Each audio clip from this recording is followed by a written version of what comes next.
Hello, everybody. Welcome to joining us again for our podcast, our video, your YouTube, whatever we're calling these things, because I don't think we even know what we're doing. We're just simply having conversations with people. And today I'm excited because we get to bring one of my friends that I've known for years through the New Worshiping Communities Network and through different conferences. And we've even spent a whole bunch of time on the porch in Florida together, just really talking about life. And he's become a good friend of mine. Rafael Viana is a pastor in the Greater Atlanta Presbytery. You're in a Portuguese and a Spanish church, right? You're in two Exactly. Yes. different churches. And he and Sam Kim, Lindsay Armstrong, Gad Monpoyo are part of the Accents group that is really talking about a bunch of different things and helping empower immigrant leaders of how to do ministry within not only the Peace USA circles, but just in circle and how tough it is to be an immigrant leader in today's age, not only in the Peace USA, but all around. So welcome, Rafael. We're glad that you can be with us, and you're a great friend, and we thank you for spending some time with us. Well, thank you. Thank you. Thank you for having me. Thank you for opening this opportunity. I'm so excited to be party. I don't know how we call this podcast, We don't whatever. know what we call this. Whatever. Right. I'm so glad because you, Francis, is a friend of mine, and is for me is exciting for being with you. And yeah, And let's we talk. we our common thing is we all love food Yeah. very, very much. So Ah, This is one thing, Francis.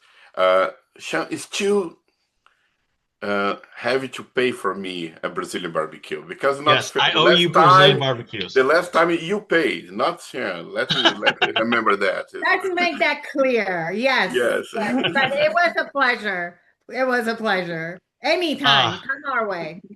so Rafael, just to kind of get started, kind of tell us what are you doing in Greater Atlanta? Like, hey, tell us about Casa de Brazil and some of the ministry that you're involved in. Thank you, thank you. Yes, I'm from Brazil. No, I'm just complete 10 years in America. 10 years. This is amazing. See how the time go fast, and I came first for do my doctor ministry, and as soon I arrived here, I met Lindsay Armstrong. Doors open, and we started a new worship community with the Spanish speakers. El Camino on the way now, and this new worship community we completed this November. 8 years, no, 9 years. It's a long journey already. And for the past years, this congregation started to be a Venezuela congregation. Like 90% of my congregation is from Venezuela, more specifically from Maracaibo.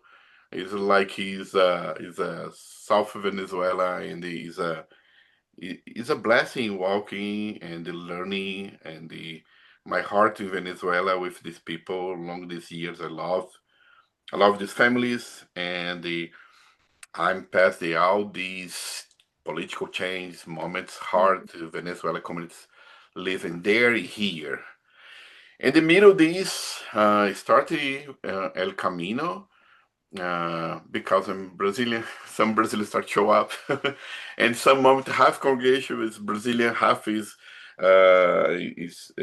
Spanish speakers. Portuguese and Spanish not the same. It's a close, but not the same. And at some moment we decide to start the second congregation is a Casa Brasil with in Portuguese. Most Brazilians. We have some couples married with Venezuelans, Colombians, other people, but the congregation is around the Brazilian cultural community. And we do in Casa Brazil, we complete 7 years now, like difference like 1 year half for both. And yes, this is a blessing in this journey because we be part of the see this two new ship community flourishing, living a lot of things, and yes, this is a really special.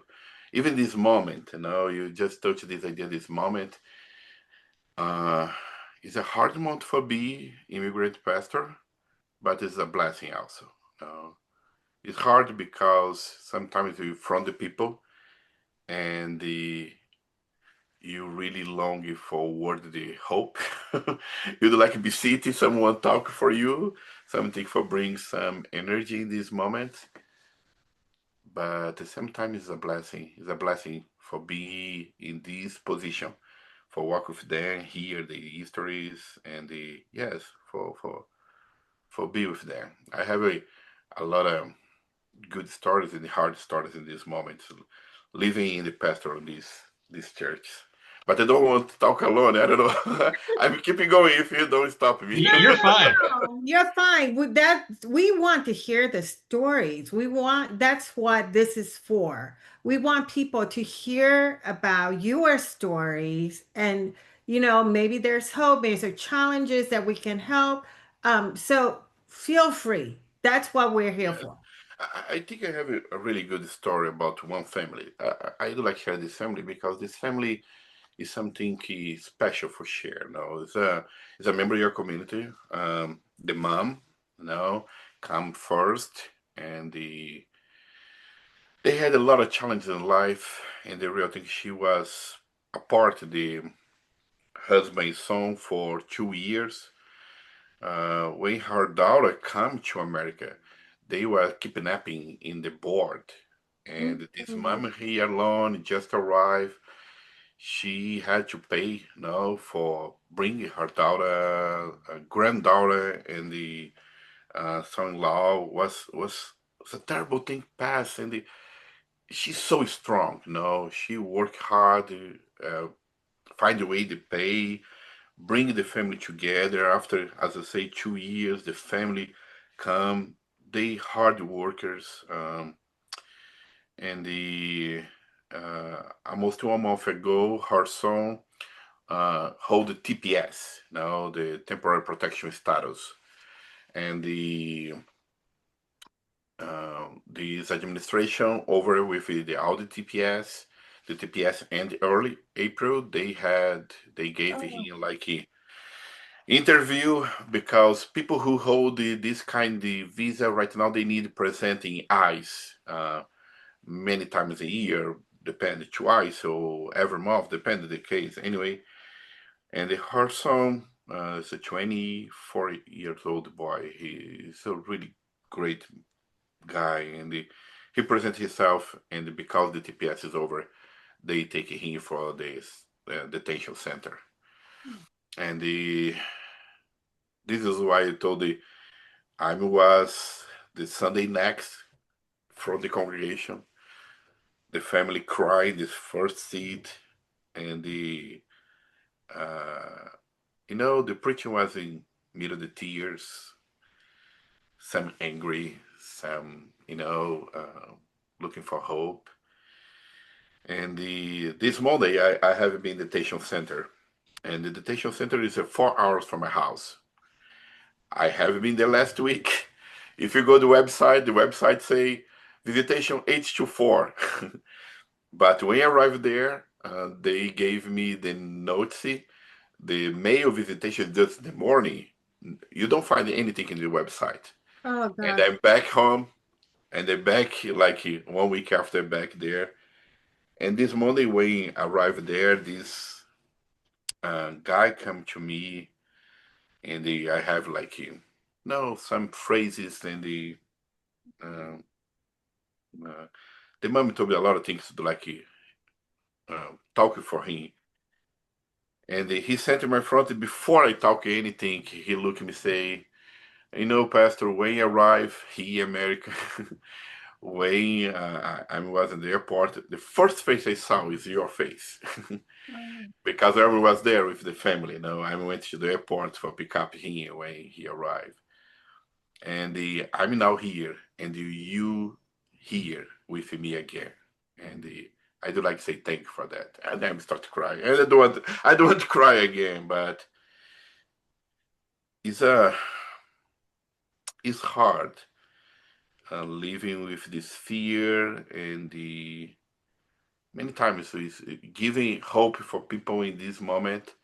This is a blessing be a pastor this time. This is a blessing to have a church and the congregation support each other in the middle of this. show some kind of kindness, love, and the hope. And this is why important to what you're doing. And many pastors and friends doing the same in their congregation. But this is a moment we live right now. It's a lot of anxious. It's a lot of anxious in your congregations. I think right now, like we hear a lot of stories from a lot of what's going on, but you're living it. I think that there's a big difference between like, hey, we hear what's going on. It might have affected somebody we know, like peripherally, but each one of your congregation members is dealing with immigration issues, ICE, and all these different things that are going on, whether it is them directly or you're in the community that is directly affected. And I can imagine the stress and anxiety that must be in your not only your congregation, but all your immigrant congregations that are kind of going on right now. Yes, this is, I don't know, some kind of sense of calling, because you mentioned or work with accents, this friendship and the ministry developed together. Is it some kind, okay, I'm deal with this, but I can't just leave this alone. you, you have to create some network support. We have to be with someone. In my thoughts, no, it's like we you have to make the path easy for who come after us, no, who will walk after us. And the one thing I just saw a lot, unfortunately, uh, a lot of isolation. People doing things and suffer things, find the resources, or sometimes see good opportunities, but everyone is alone, no. And from the start, even in the moment I'm not able to speak well, Sean met me when my English is still improving, learning English, and You're is doing a great. You're doing great. yes, is a since that time, since the start, I just feel like we have to do something more than just doing your local work alone. And I really believe together we're strong. Together we can do a difference. And I believe in church. I believe church is not done yet. There is a hope. There is a lot of people looking for uh, proposing life, and looking for energy for the next step of their lives, and doing Christ in the marriage. You have a teenage kids is a crazy moment in life. They need community. They need this message, and the gospel is so powerful. And this is not a.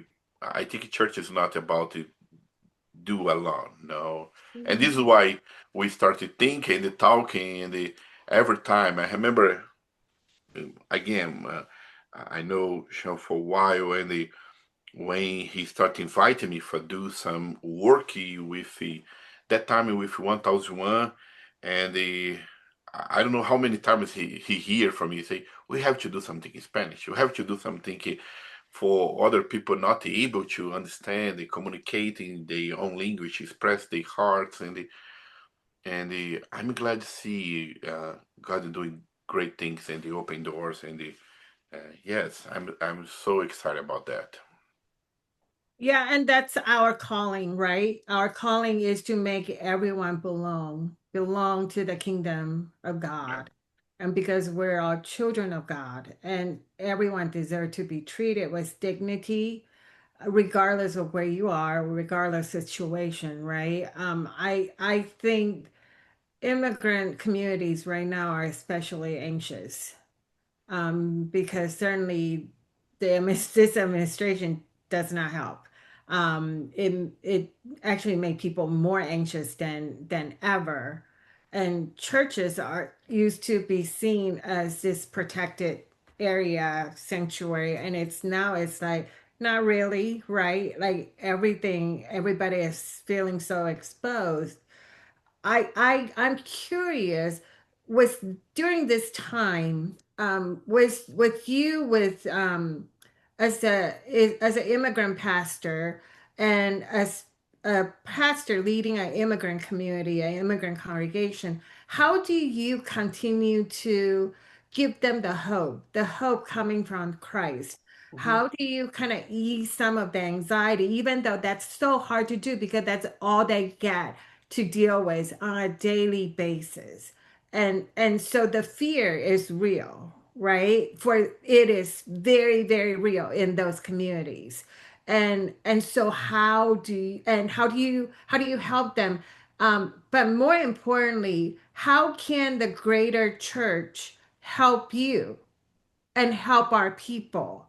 Because these are siblings. These are not just people. These are people that we call family members, right? So, as we talked about, we are a connectional church. How can we help? So, there's multiple questions here, but Yes, yes, yes. I'm But just, yeah, go ahead. no, I think I go two directions, about the local church and the this large church. The local church, I feel like we able to show hope when we show presence. As Mm, I told, sometimes we don't have um, enough words, so I think even we don't have to say anything some moments, but be there and show they not alone. I repeat this phrase many times. You don't have to pass anything alone in this land. No, mhm, in El Camino we have a motto. It's like a phrase. It's a mission. We say walking together. In Casa Brazil we have another one. Is worship God in the language of your heart. And mhm, in both communities, these uh, this mission statement, this phrase, um, lead us this idea, the importance you be together and the express your faith in God and the um, somehow I feel for our immigrant communities, the church is an important part of their life. Is a place where they be a social, the place we have a friendship, the place they stop the hard working, even all this pressure is these ideas, this moment, this fear. No, the if you see the news and we have a lot of Instagram accounts dedicated talking about all the hard things happening. People come a lot of stress, a lot of things in their shoulders, and I feel church is this moment for uh, they be they be themselves. Example, Casa Brazil, we have this idea the church is important in two ways. Two wings. Is the worship moment is so important. We have Sunday morning, this mhm, amazing time together, music, uh, was food, and the moments we together. But in the middle week, every Friday, today is one day for that. We have these small groups, and these small groups the focus is just for share pray time. People open their hearts, and I see how the life of these people is a part of this change. How they feel more confident, how they have the sense the community to belong, and when something hard's happening, uh, is again it's our community who help each other. No, again we are small, it's poor community when you think about the numbers in America, and you're still doing great things, support each other. This is so important. When you think about large church, I'm back to this idea the accents. My accent. Everyone have their own accent. The idea when you started that a few years ago is like bring something about your culture could help you the large church. And the Guilherme Apoio talked Ubuntu about this idea uh, I am because we are, no, the belonging. Sam talk about the dure, this idea to help each other, the support, and it's a beautiful philosophy. And the Lindsay bring this idea, the Salbona, no, the idea to sing, someone be party is so amazing. Um, this opportunity for the people many times this is like just to see like a number, or they talk about us many times, not like a person, not like a human being. No, even the word you use is alien. No, I say I'm not from Mars.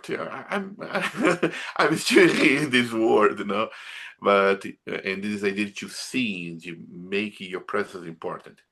And in my personal accent, I talk about mikasa sukasa, hospitality. And for me, this is a big issue for the church.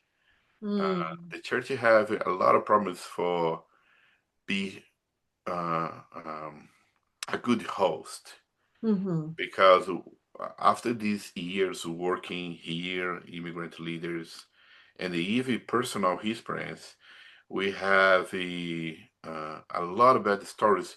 The people imagine mission is just to open your room in the church, and instead they think about the kingdom of God like a mission together, and they really bring people on the table, not just communicate what you have to do, but bring for how we doing this together, how we building this together. And the uh, our churches have this commitment in Matthew 25, and for me it's amazing because in Matthew 25, uh, I was a stranger, you invite me in, you know, and this invitation is not for people who think they have the ownership of the buildings. No, this is invitation from God, you know. And I think he reclaimed this, you know, this Mm-hmm. statement. It's not a favor. It's not something I do because, okay, I'll be kind, I'll be good neighbor, I start to open space. No, this is a part of the mission. I think this is a mind change. This is a way the church could be beyond. When the church understand that this is not a outreach. No, no. This is a part of the mission. This is not something I do for help. No, this is a part of the commitment I received from God. I think when you have this idea, we don't think anymore about this jealousies, about Mm-hmm. my space, my precious space. Mm-hmm. These Yeah. a lot of leaders who suffer. I have friends, close friends. They go Sunday for worship and they are afraid because if anything being perfect is exactly or better, they find someone can just call and say you're not receiving you here anymore. And this is not about kingdom. This is not about kingdom. And it's not easy, but if we open your heart for what God is doing, I believe you can do more and be a big church for everyone. Yeah. I think And that's that beautiful. and all those words is what you've taught me. You have that manual that you wrote. You talk about it. Sam talks about it. Gad, Lindsay, and it's become part, not a whole part of my language, but something that we use to describe the diversity and what we need to be Mhm, a part of, and the diversity of the kingdom of God is that Yeah. we need to be more than just like acquaintances, just knowing each other, but mhm. there's investment on our each of our sides. Mm-hmm. Yes, because it's not about replacement. I think it is the word. People is afraid about, oh, someone come and replace. No, Yeah. you see the words change. You know, the Yeah. neighborhood, the just to see the differences here, and uh, instead of just to be afraid, like embrace, like and make this bigger. No, big tent for more Yeah. people be inside, and again, I'm really glad to be part of this ministry because these friends is amazing. They have this love and the passion for the immigrant communities. One thing I can example talk about the accents is we start more focus about the relationship between immigrant church established church. We dedicate a lot of that. This is why I developed this material. We think about the redo because we have to add the links part is so important, and also some about after this year we have a lot of good history would like add there, but we have this new administration from the last year. Everything was hard, and we just paused this important conversation, but we decided put focus in the okay. You have to show up for our immigrant leaders. Mm, And this movie for this new gathering doing called the Friends on the Journey. mm. And it was amazing. Yeah. Wow, I'm so proud. I'm so I can glad. attest to that. Yes, Sharon was in the last one you had in Zephyr Point. Zephyr Point is an amazing place and beautiful, but this moment, these leaders just feel they're not alone, building this kind of network, friendship, and to see Mhm. this keep going after the WhatsApp group. We had two at the moment. We had one in Chicago last year. This is so funny because everything was a mess. April, you had the plan to do a gathering in Texas, and the people say, "Don't go to Texas right now. Don't go to Texas. Everything is not safe." And we stop everything, and let's find the safe place in America right now for you to do this gathering. Let's go to Chicago. Did the Yes. contract after like a month after the contract, everything is happy in Chicago. All these raid, this fear, all these things, but people come because Mhm. they want to be there. They want to be part, to connect. And all these stories, sharing stories, moments about joy. We have a fun night. I can tell a lot of details because the surprise for others don't show up yet. But the point is, people understand they have friends. I remember one testimony. A wife from one pastor was with us in Chicago, and when you talk about your remember someone, your friend, walk with you on the journey, all these things. And she said, I don't have friends. I never had friends. Mm. And everyone at that table had the same action say, no, take my phone. You're not alone. Be my friend. We we do this together. And this is just one, a zoom in this problem. When you go 2 or 3 steps back and it looks like wide, there's a lot of people in the same situation right now. And this is why it's important this kind of working in the again um, open space. Mhm. I'm feel so blessing. People open space for me. Again, I just arrived. And Mhm. God gave me opportunity to be in a lot of places and doing a lot of things. I feel this is a blessing for God. And again, it's not just for me. It's a open space for others come after. I was still here, don't have the opportunity yet. Mhm. That's that's great. Yeah. I do have I don't know if I share with when we were with Lindsay, but it is through Action that Riverside Presbytery is now gaining one new worshiping community, which we're looking forward to charter by the end of the year. This is amazing. It is through Accent Connection. So you never know. I think the one that I participated was probably 2 years ago.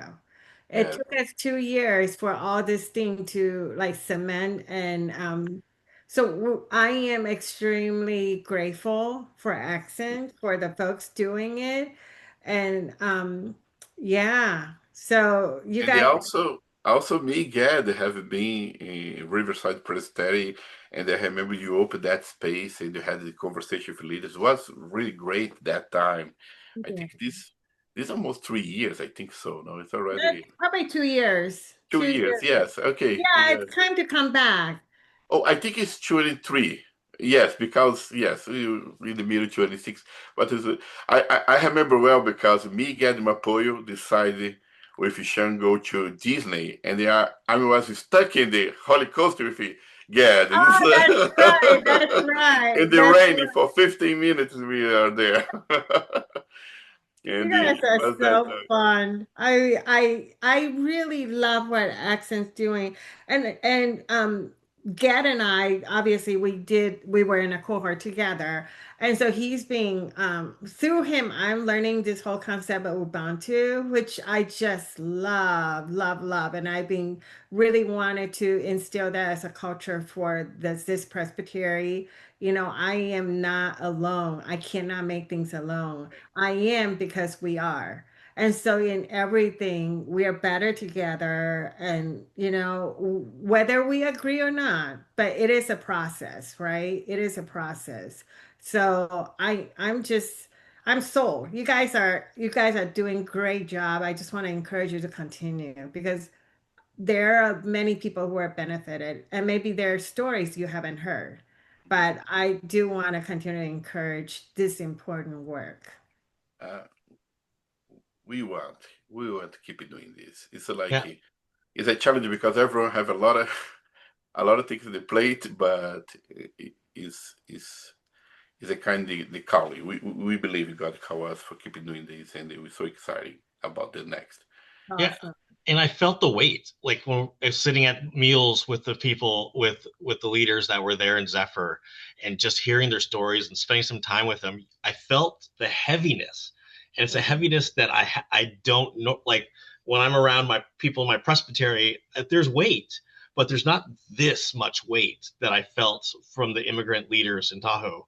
That it is not just their ministry; it's their life that the frustrations of trying to go through the system, of legal system, the polity of the PCUSA, everything, that you just felt that weight, and being able to code together and being a part of these exercises with one another, and you felt them draw closer as they're like, yes, I have that same issue of not having friends, and I'm glad I can be with somebody else, whether they're speaking the same language or not. There was so many different languages in that room, Hmm. Hmm. and yet somehow it works.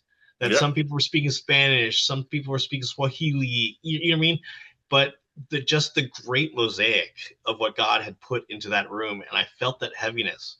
And so I just want to encourage you to keep going. That there are so many other people that need to be in those spaces. That you talked about earlier, not probably not in this conversation, that your dissertation is on immigrant burnout. Like Mhm. that, I don't know what we do to even support. Like Frances has a new worshiping community, racial ethnic new worshiping community there. How is she supposed to? How do we support the Mhm. burnout of the culture? You know what I mean? Of people that come from different cultures, that we are horrible in our own culture of taking care of ourselves, let alone people True. from Venezuela or Brazil. How do Yeah. we help take care of them? How do we take care of them? Yes. Um, when I started, I have some shame would say how long I take for finish my doctor ministry. Almost 10 years. But my great excuse was I moved learning English, you started juniorship community, COVID, everything at the same time. But the real thing is I, I come with this idea how is possible to support the other leaders. Hmm. And in my first thought when I come, I think about Brazil, the idea in Brazil. But soon arrive, I start to leave these struggles about immigration, the issues, all the things. Um, I decided to focus in these, and to see what the Bible say about burnout. Was amazing. It's an amazing, Mhm. amazing journey looking the Gospel of John and to see how the Peter pass in the Bible verses these things in that moment don't have a word. Today we call burnout. We can see in his ministry and how he was recovering and bring back through a moment and uh, for me especially in the John 21st when Jesus just bring them together for sit, calm, eat a barbecue. Yes, these are for Palestine. They take fish and bread. Uh, for me, it would be better with picanha, but anyway, just to rest for a while and Mhm. recalibrate.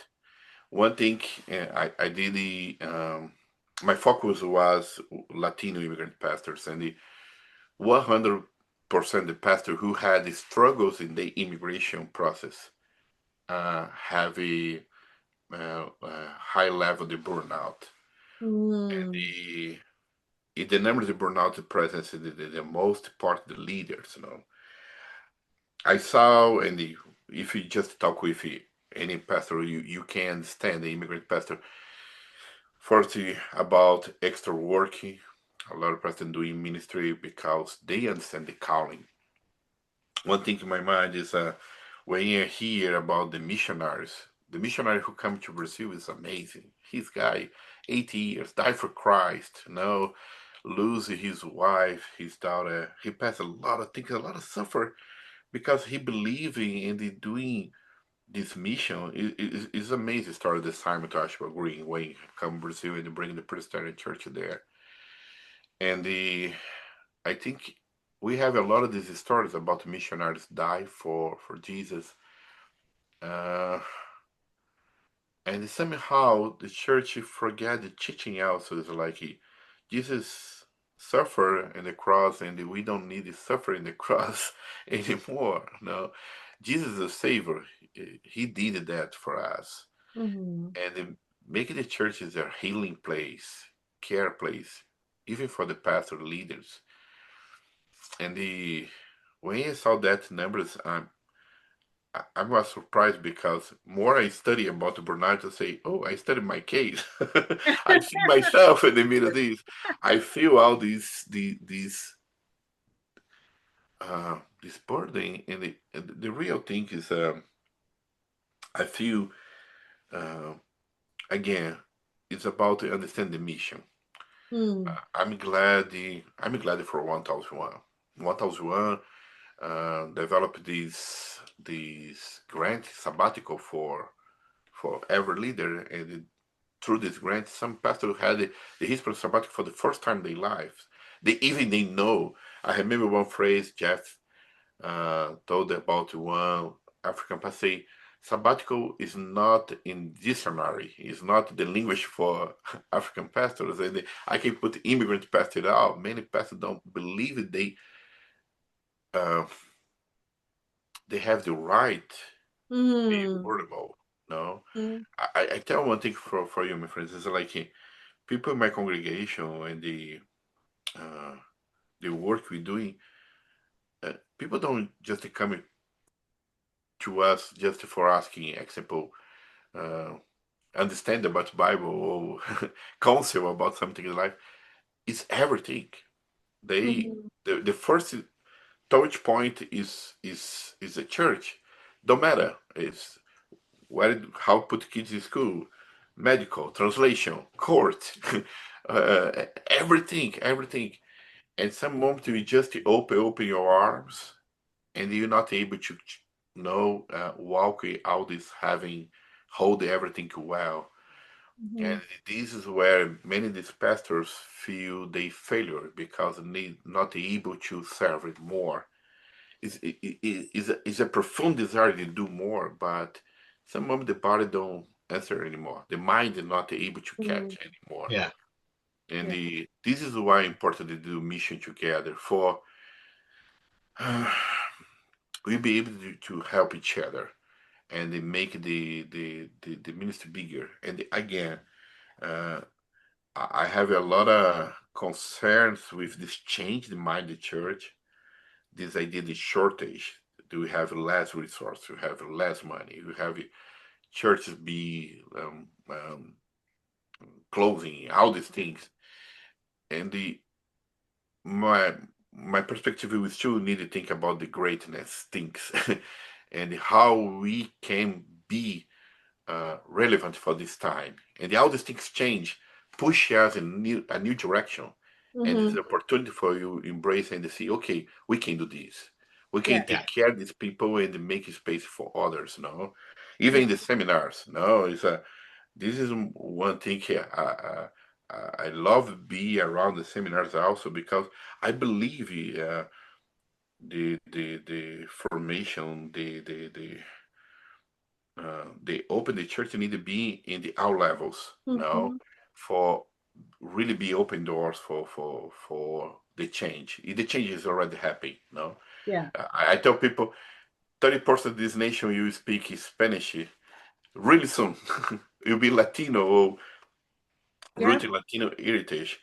And your church is just 1.62% Latino. Something is wrong. We have to change that. Right. We have a Presbyterian, don't have one immigrant community in the Presbyterian. This is a shame. I don't know the Presbyterian don't have it, but this is not just a shame. This is something can have to make us think and push us in this direction. Say, uh, I have to do my work. I have to Mhm. obey the calling God give us this time. It's just the open eyes. You can see the need is there, the opportunity is there for change and Yeah. for Yeah. growth for better. Yeah. Well, thank you, Rafael, for spending like this time with us. Like Oh, thank it's you. always Yeah. fascinating to sit with you. I love sitting on porches, looking out, just hanging out and talking. So there's Yeah. one question that we always ask at the end, but I think, I and think we both know. even people that are listening to this know what the answer to this is. Okay, But tell me. what is your favorite food? I think we solved that already. I'm an easy guy. I'm an easy guy. I tell people who walk with me just like 2, 3 times, they know.